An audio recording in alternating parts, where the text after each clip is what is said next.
What's up? What's good? What's popping? What's cracking? What's percolating? What's really good in the hood? It's your man Theo Butler, and mm, mm, mm, mm. Uh, before we begin, like, share, subscribe. If you like, leave a comment. If you don't like, leave a constructive comment. I guess I should say this is the Black Panther 2 Wakanda Forever review. Spoilers. Like, y'all, this spoilers. Because y'all, boy,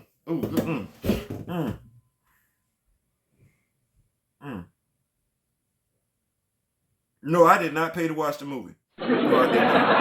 I refused to do it. Shout out to one of my brothers. I'm not going to reveal his name. He said, no, Theo, you need to check it out. And he sent me, well, he made sure I watched it. I'm just going to say that. No, I didn't go in no movie theater and watch it or nothing like that. But I'm just going to say I did watch the movie. So, I'm a comic book fan. I'm a comic book fan. I'm a proud African American. I wanted to do some things here. I'm going to get a little closer to the camera so y'all can see it. I have tattoos on my arm, and you know, some people can see the unk and everything like that. But quite a few people, if y'all can see that, Mr. Ram's horns. Yeah. When I was at Florida State University, a member of Progressive Black Men, the vice president of Progressive Black Men, I chose the ram horns. It's an Adinkra symbol. It is. My oldest daughter has an Adinkra symbol as well. Mine are the ram's horns, and yes, they are a sign of humility and strength. But you do have a unflinching loyalty to your people, which means you can easily be changed. But y'all look up Adinkra symbols and everything like that. But Theo, why are you showing Adinkra symbols? Because I don't just play with this. I don't play with this. I love the motherland. I love the richness of it. I love the culture of it and everything like that. It's actually some of the words that they use in this particular movie, because I've been studying Zosa, I actually understood. I actually took something away from the first movie. I'm making it my business to learn Zosa as a foreign language in Kosa. So with all that, let's go ahead and break this thing down the only way I know how to do it. So movie starts. Shuri is trying to create a synthetic form of the heart-shaped herb. It's too late. And I don't know if y'all, she kept referring to the AI as griot. Trevor Noah is the voice of the griot of the AI. But the AI is called griot. That's Shuri's alter ego right now. She's a griot. So I was like, whoa.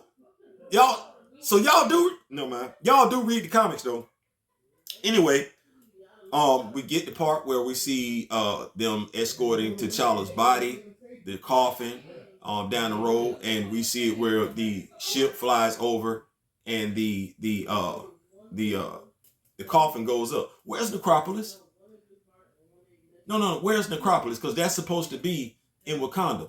Where's Necropolis? Home of all of the deceased fallen Panthers. Where is Necropolis? Come on. The scene in the UN, Queen Ramonda should have been flanked by the Doors. She should have been. The Doors are guarding the crown. The Doors are responsible for the crown. Let me say this one more time. The Doors don't protect Wakanda. Wakanda has a military that handles business should stuff get to the land. But as far as handling business outside of Wakanda, that belonged to the war dogs, the Hatuts Traze, and all the white. In essence, who was sitting there by Ramonda in the UN, it shouldn't have been them brothers, and I guess there was some Black Panther hats they had on their head. That shouldn't have been it. The Doras should have been sitting there. The people that were on that frigate, on that ship that was waging war on those military dudes, that should have been the Hatuts Traze. That's how that should have worked. The Doras guard the crown. The Hatut Traze guard Wakanda's affairs outside the country. You get inside the country, you got to deal with Wakanda's military. You don't want no parts of that because they got everything everybody else got. They got an Army, Navy, Air Force, and Marine. You don't want that problem. That has nothing to do with the Hatut Traze and the Dora Milaje. I ain't saying, I'm just saying. The Hatut Traze, led by Hunter the White Wolf, deal with all suspected attacks against Wakanda. They do. If Wakanda think it's been an attack against their interest, their country, from another country, the Hatutsras they going to go see about that, and they finna eliminate it before it even become a problem. Anyway, so just some other things that I saw in this movie. The way they were doing it, Namor flooding Wakanda and everything like that. Marvel pulled from the Deadliest of the Species, Power, Doom War, and Avengers versus X storyline. Let me tell you how this go. So we get Deadliest of the Species. That's Shuri becoming the Black Panther. That's also Shuri taking on Namor. Power. That's them finding out that the power broker is behind it. That's why it's called Power. And Shuri, Namor, the Fantastic Four, Sans, Invisible Girl, some X-Men and everything like that, they take on the power broker. Power. Doom War. That's when they like, okay, Doom has a full out assault against Wakanda and everything. He kidnaps Queen Mother Ramonda. In that particular storyline, he threatens her life. Sion, the younger brother of T'Chaka, actually takes the bullet that was meant for Queen Ramonda and dies in her stead. Aurora is also taken hostage by Victor Von Doom until T'Challa comes on the scene. And at this particular time, T'Challa is worshiping a whole different Panther deity. He isn't worshiping Bast at this particular time. He has incantations painted all over his body, and he's been made to be resistant against damn near all forms of magic by Zaravari and some of the leading mystical mages, wizards, whatever you want to call them in Wakanda. That's how that plays out. And damn, yeah, I read. In the first film, we get the Wakanda airship. The Wakanda airship flew through the barrier when T'Challa was coming back. This time around, they got to open the barrier. Also, Riri Williams, going back to my point I just made before this one, Avengers versus X-Men. Riri Williams is playing the part of Hope Summers. In Avengers versus X-Men, Hope Summers was the reason why Namor attacked Wakanda. In this particular in this particular movie, it's Riri Williams. If you haven't read it, picked up the Avengers versus X-Men storyline. It's a great read. Power, Doom War, and Deadliest of the Species are also some great stories to read as well. Shuri states that the mantle is a relic. She's talking to Ramonda. This version of Shuri that's talking in the movie cares nothing about the Black Panther. In the comics, though, written by Reginald Hutton, Shuri wanted more than anything to be the Black Panther. Like, she felt like she could be a better Black Panther than T'Challa. She felt like it was her right. It was this hubris that caused Bast to initially reject her in the comics. Yeah, Bast ain't give her them abilities. You're like, no, you got to go out there and earn it. So, Namor and Shuri are talking. And so, Namor confronts Shuri and Ramonda. He was told of Wakanda by his mother. Now, if Namor is over 700 years old, is this his first time setting foot on a nation that has vibranium similar to Loki? He's 700 years old. This is his first time setting foot on Wakanda? Also, I wanted to say this. I'm gonna get this out. I'm gonna say this and then I'm gonna back away from it because Rock With Me Nation, y'all know we cross all platforms and everything like that, all genres, demographics, and everything like that. So, Namor, being of Latin descent and living in water, I'm gonna let my Latino brothers and sisters chop that one on up amongst themselves. But to me, that would be similar to this me now. That would be similar to somebody telling me that a brother lives in a tar pit. Like if a brother had tar superpowers. Anyway, back on campus, Riri is shaking down an athlete for some old money. Riri about that life.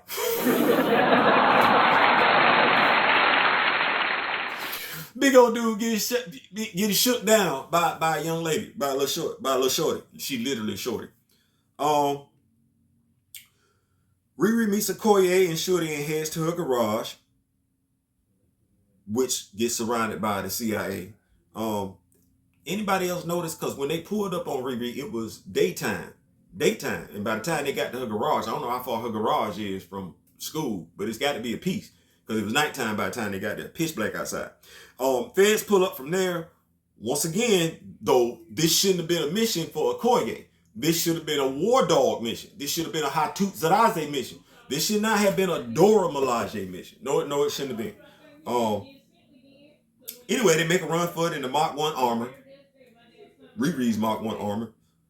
A car, Okoye's driving, and a motorcycle. Shooting on that one. Until the Tolokans attack. Okoye seemingly kills them. I said seemingly. Shuri and Riri are captured. Now, it's after this that, well, we're going to keep going. Val shows up as Everett Ross's supervisor, but she also wants to jump his bones. So we find out in this movie that Everett Ross and Val used to be married. Shuri and Riri are captured. Now, I'm going to go ahead and say before they went there, Shuri and Okoye convinced Queen Mother Ramunda to let Shuri go, and she told her Shuri's not ready. So when Shuri and Riri get kidnapped, Okoye is stripped of her title and her rank by the Queen Mother Ramunda. Yeah, Queen Mother don't play. Y'all might want to pick up the World of Wakanda to see that the Queen Mother is a stickler for rules. Written by Roxanne K. Angela Bassett's speech is moving. Based on her speech, though, we can safely assume that Wakanda is still locked up. Damn. Shout out to my homeboy Skipping Taj. I got to hit him up and everything like that. He hit me up. I got to let him know. Ooh, good God, I got to let him know after this video. After a conversation between Ross and Ramunda, I asked the question, did the computer answer to Griot? And the computer did answer to Griot. I had to look that up. Yes, the computer's name is Griot. I don't know how they finna do this right now because that's Shuri's name. So they just tossing out names just like they do with the White Wolf. They don't care about what these names mean. They just gonna use them. Easter egg, if you will.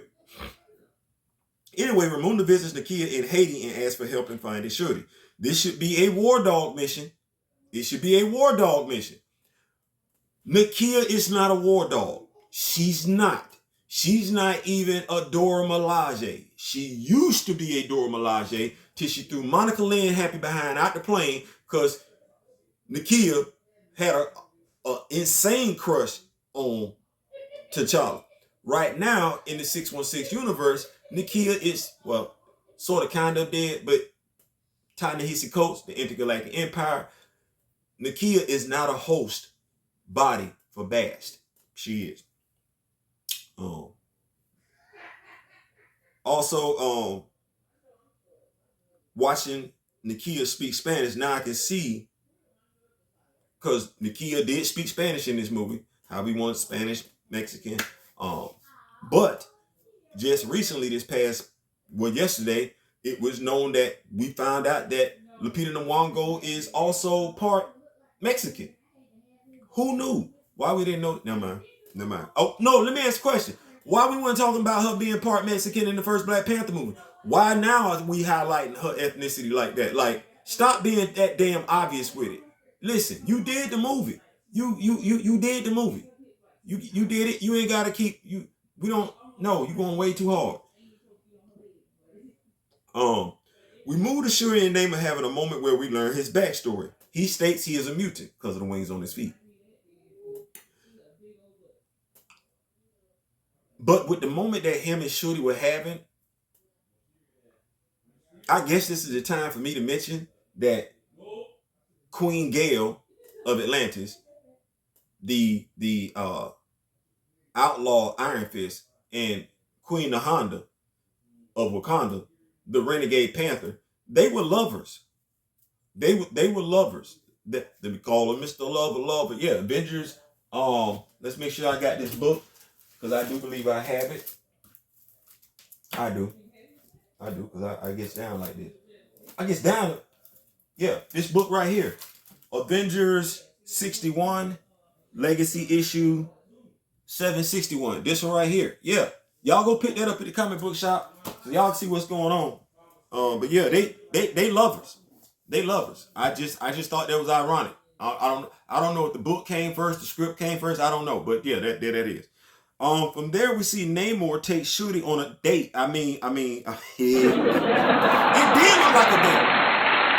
It did. It looked like he took her on a date. I know a tour of Talokan, but it looked like a date to me. It looked like a date. It felt like a date. They talked like they was on a date. Seemed like a date. Walked like a duck, quack like a duck. I ain't saying I'm saying. After that, we find Nakia on the beach having tracked Shooty's Komoyo bees. Can I say that? Namor plays the same card that Killmonger played in regards to his views. He's talking to Shooty and everything like that. Like, I heard what you said. You said you want to burn it. Let's burn it down together. His views on the world is about that nonsense. So, yeah, if the world about that nonsense, how about I just take over the world? And I kind of get that, because if I'm ruling you, I ain't got to worry about you effing with me. Back in America, the U.S. government wants to attack Wakanda. Speaking of Wakanda, Namor tells Ramunda basically that if she snitched, he will plant her and Wakanda in a ditch. He did. Because she told him, she was like, hey, bring me my daughter, or I'm going to tell the world about you. And his response was, I ain't bringing you nothing. And if you tell the world about me, I'm going to do you and I'm going to do your people. Yeah.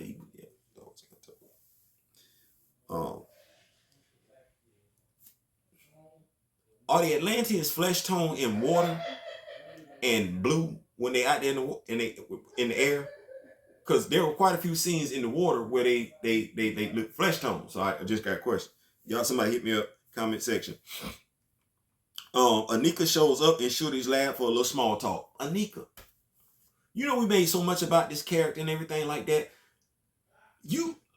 You get the sense that her and Ayo like each other, but you don't get the sense that her and Ayo in a whole full-blown ass relationship from this movie. Kind of like how you got the sense that Okoye and Wakabi were married and everything like that. You don't get the sense that he teased it a little bit between. So all that whoop-de-doo about nothing is almost like the same amount of whoop-de-doo they made about Bass showing up in Thor Love and Thunder for them really not to.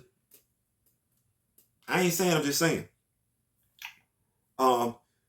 Next, we have a breakdown between Nakia and Okoye. She talks about how much T'Challa meant to her, where they noticed a slight flooding till it's no longer slight flooding. So Okoye is talking to Nakia. They in Wakanda. Water started getting high on the ground, and it's dry in Wakanda. That's the name of flooding Wakanda, and he did it just like he did it in X-Men and Avengers versus X-Men, except when he did it in that comic book, he had the powers of the Phoenix Force. That was the only way he was able to do it. Like, you just not willy-nilly flooding Wakanda like that. It don't work like that. We see, M'Baku beat his chest and everything like that, and he run up on Namor, and he throw the club at Namor. Like, he's swinging at Namor, and Namor do some stuff like this, crack it, and he turn around, and he punch M'Baku dead in his chest. Now, shout out to whoever made M'Baku's armor, because I thought that was Thanos punching James Rhodes in Civil War II. But that ain't how that played out. So, yeah, it got real ugly. I want to make sure I keep going here.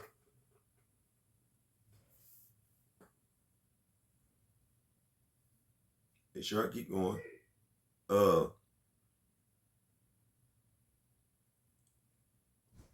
So, after the one punch, because that's literally what it was, Namor pulls up on Queen Ramonda and Riri in the palace room and everything like that. He disperses his flood bombs. I don't know what they call them. I'm calling them flood bombs because all they do is generate a whole bunch of water. Where Ramonda sacrifices herself to save Riri. That was the scene that everybody was talking about, like there's a death scene and they felt bad. Me, that wasn't a cathartic. That was not a cathartic moment for me. I lost my mother, tubular pressure. I was there when she died.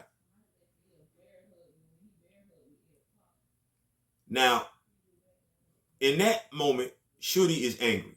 I was angry too, because before my mother passed away, paramedics from New York had came to the apartment about 3-4 hours beforehand and said that she was fine.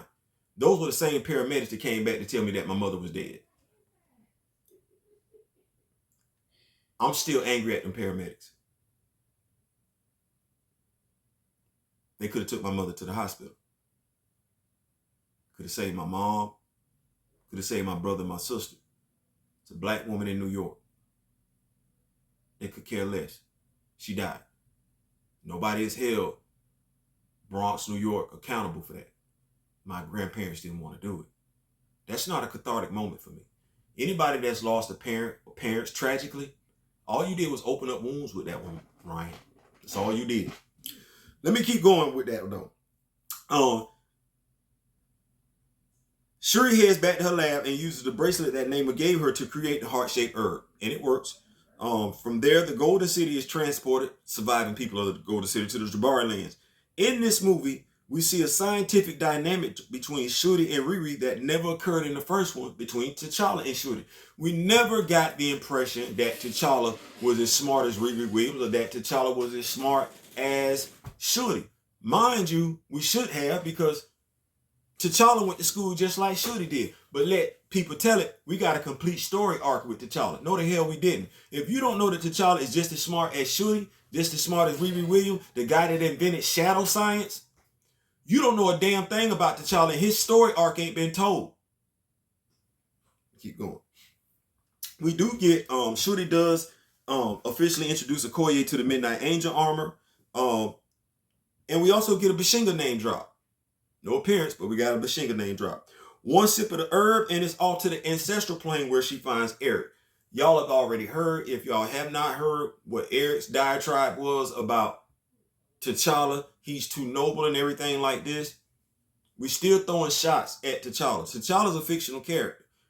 And I'm finna take it there. Y'all be like, don't take it there. I'm finna take it there. We've been led to believe throughout this whole entire spiel in getting Chadwick Boseman character that he portrayed on film, T'Challa, recast. The cast and crew, Nate Moore, Ryan Coogler, they've been very, very adamant about they can't differentiate between Chadwick Boseman and T'Challa. This is when I call your bluff. So what are you saying about Chadwick Boseman? He too damn nice? He soft? He weak? Because you got Michael B. Jordan in this movie for no damn reason, and I'm going to touch on that in a second. But if you can't differentiate between Chadwick Boseman and T'Challa, then why are you writing lines with T'Challa getting insulted, bruh?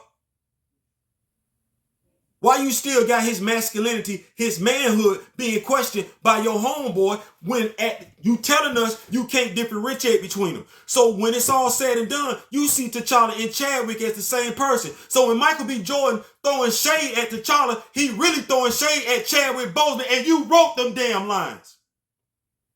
You wrote them. You, who cannot differentiate between the actor and the character. You throwing shade on the damn character. A strong argument could be made, bro, that you throwing shade at the actor too. Damn sure could. Now let's get back to your homeboy being in this damn movie, because I did the damn research.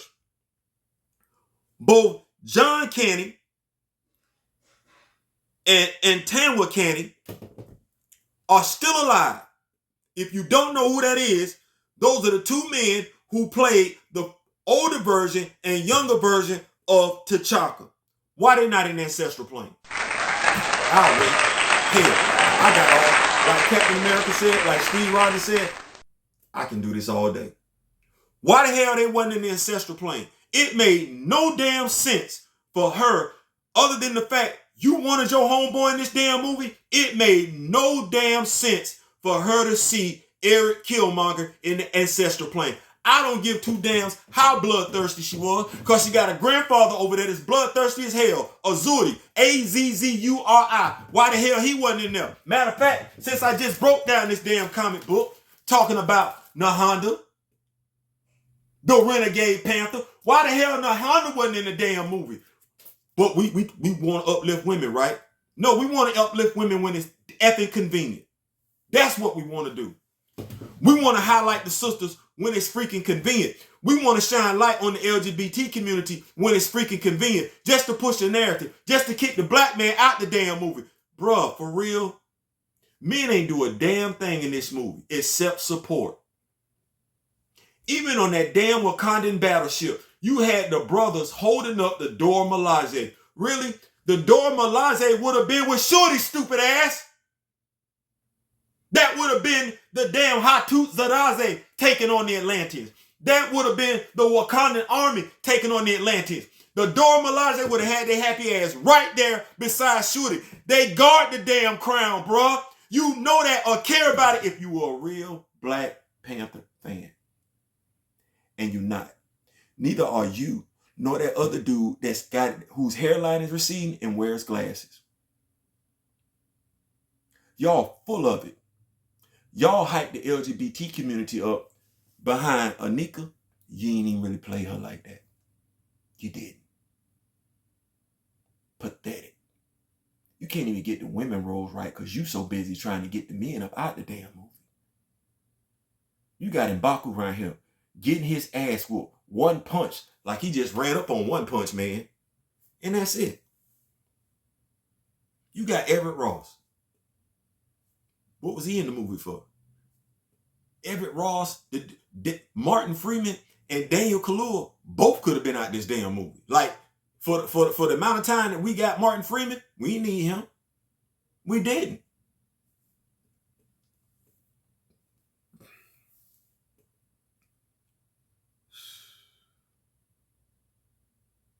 Boy, you mess up a wet dream.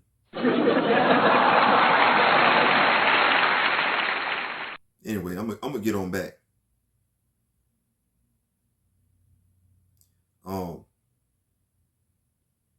What was I at? Shuri, the lab, the Golden City. Shuri introduces Okoye to the Midnight Angel. She's in the ancestral plane. Yeah, she met Eric Killmonger. I touched on that. So let me say this. Seeing the man ape along with the Jabari tribe is odd. Like when I say see them, like seeing the Jabari tribe interact peacefully with other Wakandans, that's odd to me because in the comics, the Dora Milaje run the Jabari lands right now. Like they over there chilling. Like that's their stuff. Like the Jabari, I don't even Jabari lands. What's that? We ain't got a man ape. We ain't got a man ape. We ain't got an envelope.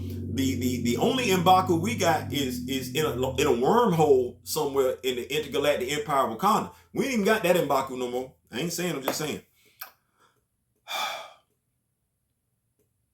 So M'Baku is speaking to Shuri, and Shuri states that M'Baku speaks as if Ramunda is still here. In the movie, he was speaking as if her presence was still here. Well,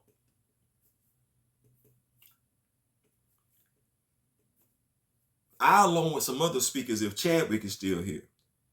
As M'Baku wanted for Shuri what Ramunda wanted for her, I want for my people what Chadwick wanted for us. I don't think that's too far of a reach. And Ryan, you wrote that. You were trying to get Ramunda, Shuri to listen the peaceful way.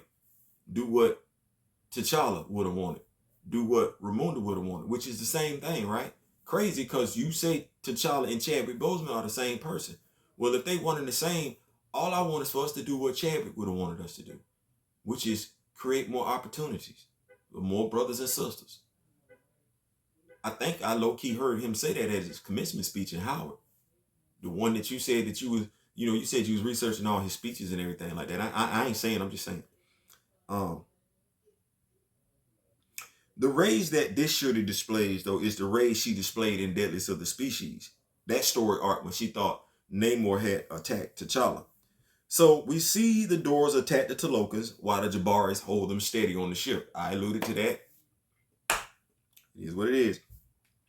After that, we see Okoye and Anika deploy the Midnight Angels armors. Shout out to my brothers and sisters in the LGBT community. In the Midnight Angels armor, it should not have been Okoye. It should have been Ayo, Florence Kasumba, and the young lady who played Anika. Those are actually the two first Dora Milaje to ever sport Midnight Angels armor. Think I'm lying? Go ask Roxanne Gay, because good God Almighty Jesus, I read that story arc. So yeah, that's wrong as hell. I ain't saying, I'm just saying. Just don't want to get an LGBTQ they proper like. Because them sisters should have been in it. Shouldn't have been no heterosexual female flying around in the Midnight Angels armor first. No, that should have literally been Anika and Ayo.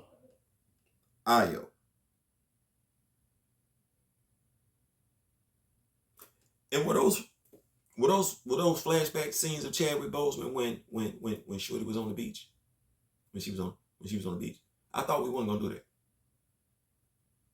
So we really are linking. It's poor taste. And then shortly after that, we get the mid-credits roll. We get the mid-credit scene where we get Toussaint being introduced to his aunt. His aunt Shorty. Listen, that's my breakdown of the movie. Did I like the movie? As what? No, as a superhero film? No, not really. I didn't.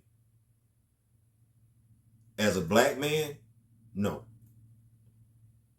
As a black person? No. As a man? No. I didn't care for the movie. The movie went above and beyond to mitigate men in a movie that doesn't call for it. This isn't Wonder Woman. This isn't Wonder Woman 1984. This isn't the Amazons. This isn't a story about the Ahose warriors, the homie tribe and everything like that. This isn't even a movie that's supposed to be about the world of Wakanda. It's not supposed to be about the Dora Milaje. It's not supposed to be about the Hattusaraze. It's supposed to be Black Panther. And Black Panther, even if we go back to, shout out to D-Real on this one, even if we go back to Jungle Action, back in the 70s, Black Panther has always been a character, a story that focused on the totality of Wakanda. He is the driving force, though, and his presence is going to always be missed. You want to know why? Because this character's been around longer than way too many of y'all been living. This character been around since 1966. Some of y'all can't even, you ain't sniffing your 30s, you ain't sniffing your 40s, and you ain't even done your damn due diligence to go back and find this character's origin story. But you can, good God Almighty Jesus, tell me Peter Parker's origin story. You can tell me Clark Kent's origin story. You can tell me Bruce Wayne's origin story. But you can't tell me T'Challa's origin story. You can't. And you don't give two damns to do so. And actually, we didn't give T'Challa a backstory in Civil War. We killed his father as a matter of circumstance. That was a bullshit ass, I'm going to go ahead and do it. That was a bullshit ass origin story for T'Challa. No different than that lame ass story we got with him being more mad at Claude than he was at the dude that killed his damn daddy. Let me go ahead and say it for everybody around here. T'Challa would have killed Zemo. Shorty would have killed Namor. You kill anybody in that Panther family, it's on sight. There is no forgiveness whatsoever. Now, why is that prevalent? Because when I look at my brothers and sisters in the real world, what we got going on? Because we'll bow down to everybody. We will bow down to everybody and make excuses for why we need to bow down. Another word for bow down is settle. Another word for settle is compromise. We will come up with every reason whatsoever to compromise our beliefs just to get along. Something that T'Challa and Shuri don't stand for. Something that the nation of Wakanda does not stand for.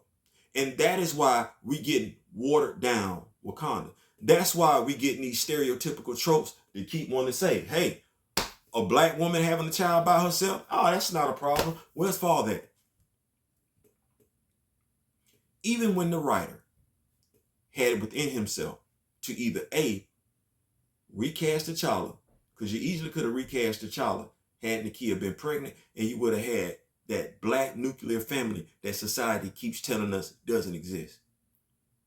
Or you could have just did what you said you was going to do, kill him off, because you don't think any other black man should play that role. Ain't that right, Ryan? Ain't that right, Nate? And you should never have went to the extremes to do what you did in damn near every movie that you've written, Ryan Coogler. And that's make a black son fatherless. That's old as hell, bro. And maybe it's because you and Nate Moore don't know what it's like not to have your daddy in your life, that you think it's something to be exalted, something to be put on the big screen, something to be celebrated. Let me tell you something. Let me say it right here for all of my brothers and sisters whose father was not in their life. That is not a damn thing to keep glorifying, Ryan Coogler. Get your ish together and tell your damn story where you got your mom and your dad in your damn life. That's the damn story that we want. That's the damn story that we need. That's the damn story that need to be promoted, my brother. I got nothing but heat for you and Nate after this BS ass movie. The fact that you work for Marvel, the fact that you cherry pick story plots for Marvel, the fact that you still drug this damn man, the character that he played, even after he was dead and gone, the fact that you still keep copying for your homeboy, even when from a storytelling standpoint, your storytelling standpoint, it makes no damn sense for him to have his ass in this damn movie. You know what it says? It says Black Panther 2 was only for the damn cast and crew. It had nothing to do with inspiring anybody. Not a damn soul. Not the people that you cap for. Not the black women. Not the black members of the LGBT community. Not black men. And I'm going to go ahead and say it. And I say it 10 toes down. You damn sure didn't pay homage to the dude that you say you respected. The dude that you say you admired. Chadwick Boseman. In my humble opinion, when it comes to this movie review, Black Panther 2 wasn't anything more than a huge dump on the legacy and the memory and everything that Chadwick Boseman stood for as a man. I ain't saying, I'm just saying. I appreciate y'all for rocking with me and everything like that. I don't know. I don't know if y'all want me to do a live on this one because I watched it. But I ain't saying, I'm just saying. Make sure y'all click, like, share, subscribe. Peace.